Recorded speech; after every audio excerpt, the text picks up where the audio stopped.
राधे राधे जी। आज की इस वीडियो में हम मौनी अमावस्या के महात्म्य एवं व्रत कथा का श्रवण करेंगे। सबसे पहले तो मैं उन सभी को धन्यवाद करती हूँ जिन्होंने भी मेरा चैनल सब्सक्राइब किया है। साथ ही हमारी वीडियो यदि आपको पसंद आती है तो लाइक एवं शेयर ज़रूर किया करें, और यदि आपने हमारा चैनल अभी तक सब्सक्राइब नहीं किया है तो उसे सब्सक्राइब करें ताकि समय समय पर आपको वीडियो की नोटिफिकेशन मिल जाया करे। चलिए अब हम शुरू करते हैं मौनी अमावस्या के महात्म्य और व्रत कथा का वर्णन। माघ मास के कृष्ण पक्ष की अमावस्या के दिन पड़ने वाली मौनी अमावस्या इस वर्ष 11 फरवरी 2021 गुरुवार को है। पौराणिक मान्यताओं के अनुसार मौनी अमावस्या के दिन मौन रखकर संयम पूर्वक व्रत किया जाता है, जिससे मुनि पद की प्राप्ति होती है। कहा जाता है कि होठों से प्रभु का नाम का जाप करने पर जितना पुण्य प्राप्त होता है उससे कई गुना ज्यादा पुण्य मन में हरि नाम का जाप करने से प्राप्त होता है। इस दिन भगवान विष्णु और पीपल के वृक्ष की पूजा की जाती है। मौनी अमावस्या को सबसे बड़ी अमावस्या भी कहा जाता है। इस मास को भी कार्तिक के समान पुण्य मास कहा गया है। शिव पुराण में मौनी अमावस्या के महत्व के बारे में उल्लेख किया गया है। कहा जाता है इस दिन दान देने से ग्रह दोष खत्म हो जाते हैं। इस दिन मौन व्रत रखने से पुण्य फल की प्राप्ति होती है। मौनी अमावस्या की महिमा को जानने के बाद अब हम इसकी पुण्यदायिनी कथा का श्रवण करते हैं, जिसको सुनने से संकटों से मुक्ति मिलती है एवं सुख समृद्धि की प्राप्ति होती है। कांचीपुरी नगर में एक ब्राह्मण देवस्वामी था। उसकी पत्नी धनवती और पुत्री गुणवती थी। उनके अतिरिक्त उसके 7 पुत्र थे। देव स्वामी ने सभी पुत्रों का विवाह करने के बाद पुत्री के विवाह के लिए योग्य वर की तलाश के लिए अपने बड़े बेटे को नगर से बाहर भेज दिया।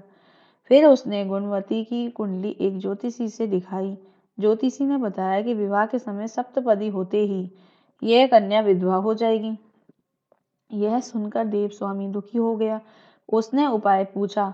ज्योतिषी ने बताया कि इस योग का निवारण सिंगल द्वीप निवासी सोमा नामक धोबिन को घर बुलाकर उसकी पूजा करने से ही संभव होगा। यह सुनकर देव स्वामी ने अपने सबसे छोटे पुत्र के साथ पुत्री गुणवती को सोमा धोबन को घर लाने के लिए सिंगल द्वीप भेजा।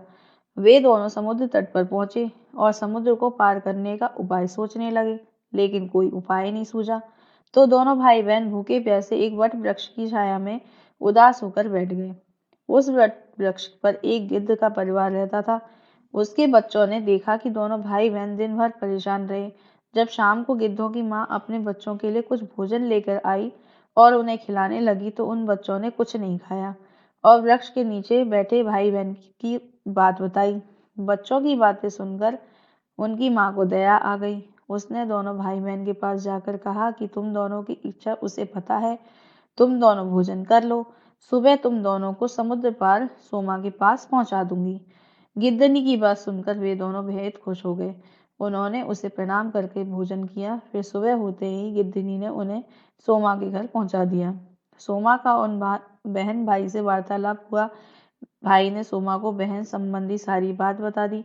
फिर वे सोमा धोबन को घर लेकर आए और उसकी पूजा की, जिसके बाद ब्राह्मणी देवस्वामी की पुत्री का विवाह हुआ। सप्तपदी होते ही उसके पति की मृत्यु हो गई। तब सोमा ने गुणवती को अपने पुण्य का फल दान कर दिया, जिससे उसका पति जीवित हो उठा। इसके बाद सोमा उन दोनों को आशीर्वाद देकर वह सिंगलद्वीप चली गई। सोमा का पुण्य चले जाने से उसके पुत्र, दामाद और पति की मौत हो गई। तब उसने एक नदी के किनारे स्थित एक पीपल के वृक्ष के नीचे भगवान विष्णु की पूजा की और पीपल की 108 बार परिक्रमा की। ऐसा करने से उसके पुण्य फिर से प्राप्त हो गए। उसके पति, पुत्र और दामाद फिर जीवित हो गए। उसका घर धन धान्य से परिपूर्ण हो गया।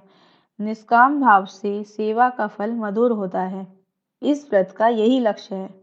हमारे पुण्य कर्म ही हमारे हमेशा काम आते हैं। यदि ये वीडियो आपको पसंद आई हो तो प्लीज़ लाइक एंड शेयर करें। साथ ही हमारा चैनल पूजा रॉक्स सब्सक्राइब करें। धन्यवाद।